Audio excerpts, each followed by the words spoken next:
Yan mga kukupi ko ngayong araw na ito magdideliver tayo ng gawa sa Aurora. Magkapit tayo kaya guys, mga kukupi ko, tara samahan niyo ako para alam niyo kung saan ako dideliver.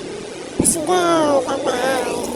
Yan mga kukupi ko, bali magdideliver na tayo ng gawa. Yan po, ngayon po ako magdeliver para malaman niyo mga kukupi ko dyan.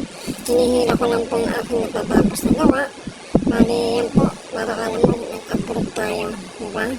Yan lang po kasi yung pamasahe sa tricycle na grabe napakamahal. Kumbaga, inakad na lang natin para sa ganun yung may tipid pa natin, may ibili pa natin ang ating kakainin.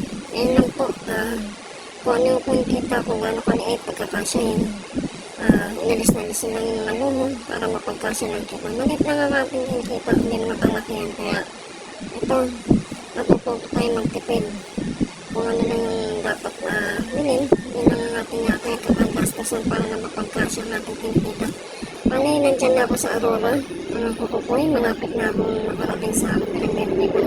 Kaya napakalapit lang mga kukupoy ko dyan. Yan po, hindi na po kinuunan yung pinag-deliveran ko. Kaya, ganito na lang ang aking in-upload. Kaya guys, huwag tayo makalimot at God bless po sa ating lahat at pagpalain tayo ng Panginoon.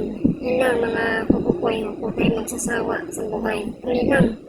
At huwag natin galing komplikado para hindi tayo nahihirapan sa buhay. Bye-bye! Ganito lang!